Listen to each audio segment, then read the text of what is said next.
in 1 GB and 10 GB implementations. A little bit of housekeeping before I turn this over to Tony. We cannot hear you, and we ask if you have questions, please use your toolbar and type in the questions. We have a moderator who will be reviewing, and he will interrupt us right in the middle of the slide if the question is pertinent, and ask the question to the presenter, and we'll both do our best to answer that question. Also, at the very end of the webinar, when you go to sign off, there's a very brief questionnaire. We'd really appreciate it if you fill it out just to help us with future presentations. All right, so with that, I'm going to turn it over to Tony, and he will start talking nuts and bolts about 10GBE and switches. Excellent. Thanks, Dick. Let me just bring up my presentation here. All right. Thank you for the opportunity to be part of your webinar today. Like Dick said, I'm just going to go over some technology basics of 10 gigabit Ethernet or 10G base T, or also 10G base T, and how it applies to IP SANs. So, just a little overview of Ethernet. Ethernet is 35-year-old technology, and it started way back in 1973, and it's an actual picture of a memo where someone came up with the idea and said, hey, let's do this new networking technology, and we can get 2.9 megabits per second of bandwidth in sending data between computers. And since then, 10G base X came out in 2003, which is the standard for 10 gigabit Ethernet today. 10G base T, a couple years later, 2006, is the same 10 gigabit standard, but it's over Ethernet copper cable instead of fiber cable like 10G base X. And now there's talk of 40 gigabit Ethernet in 2010, and even some people testing silicon for 100 gigabit Ethernet. So way back when they invented Ethernet and it went at 2.9 megabits per second, no one ever imagined that we had the possibility in either the physical layer, the cable, or the silicon to get to 100 gigabit Ethernet. So lots of changes occurred just in the last 7 years from where we started with Ethernet in the beginning. When you take 10 gigabit Ethernet and you talk about IP SAN technology, there are a few things that are real important for IP SANs. Latency being one of them, and latency is, for those that don't know, the time it takes for a piece of information, sent from a server or sent from a workstation, to go into the switch, to be stored, buffered, and then forwarded out of the switch is the latency, and how long that is. Latency is measured in microseconds, so it's so quick you don't even see that it's happening. But there are differences in switching technology that offer much lower latency, and in an IP SAN environment, lower latency is always better. Quality of service is another real key factor.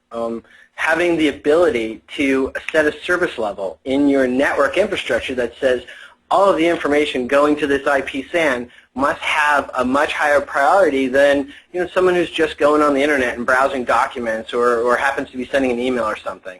So quality of service is important in the SAN environment to make sure that your information gets to its destination in the quickest way possible. Duplex and flow control are two technologies also very important for IP SANs. Duplex meaning sending and receiving at the same time, which is basically how we get 10 gigabit Ethernet. And I think I'll go over that in detail in a couple more slides. And flow control, Ethernet, for those that don't know, is a technology that you send a piece of information out, and when it gets to its destination, an acknowledgement is sent back to the originator saying, okay, I got it, please send more. What flow control does is it controls the amount of information that goes into the switch and the buffers, so the buffers don't fill up and there's no packet loss. And the last thing we want in an IP SAN environment is packet loss, because then our stations have to keep retransmitting the data until they see that acknowledgement packet come back. So flow control is very important in an IP SAN environment. Tony, I had a question come up on the last slide. Sure. Is there any way to control the latency in these switches in your environment? Yeah, there's no way for a user to manually control latency. It's a factor of the chipsets used and the software running on a switch itself. So the only true way to control latency is to select vendors that have the lowest latency products, but no physical way for a user to do it, no. Okay, great. Thank you. My pleasure. So quality of service. So gigabit switches, 10 gigabit switches, all support priority levels. The EdgeCore Networks 10 gigabit switches support 8 levels of priority. These 8 levels give you the ability to change and be more flexible in classifying different packets on the network or packet types. So like I said before, information traveling to the SAN to be stored is level 1, and email communication or web browsing is level 8, and then various levels in between if you're doing voice over IP or other things. But technology built into switches, and a lot of manufacturers are different. So some don't support 8, some support 4 or 6. So it depends on the environment that you're setting up how many levels you'll think you'll need. But we support 8 levels of priority. It gives the most flexibility for classifying different packet types. Strict priority scheduling. Again, it relates back to prioritization and classification of packet types, saying only class 1 type packets are going to be able to go through the switch. They have buffer memory reserved for them. So there's a whole lot of technology that goes behind saying, I want to make sure that the very lowest latency possible gets here by setting that higher priority. And all of the quality of service helps to accelerate the SAN just by prioritization, classification, and scheduling, priority scheduling. Tony, I have another question that came up. Is quality of service vendors, are they intercompatible? For instance, quality of service from, say, Cisco to EdgeCore. The quality of service is, there's a standard that governs how you set priority levels. So if there's a Cisco core switch and then you have a top of rack 10 gigabit switch in your IP SAN with EdgeCore Networks, then that quality of service and that prioritization will follow right through the top. So it is standards based. Okay, very good. Thank you. Full duplex.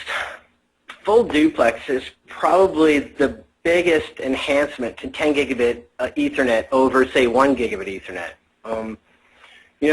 A good analogy is, 10 megabit Ethernet was like 2 cups and a wire string between, and you're talking to your friend on a playground.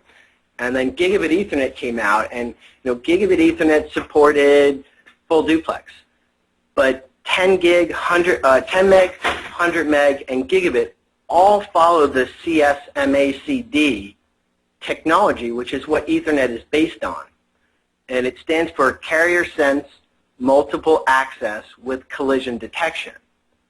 And basically what that means is if you're a 10 meg, 100 meg, or 1 gig client or server, you have to listen onto the network. And if you don't hear any traffic going on, then you're allowed to send your packet.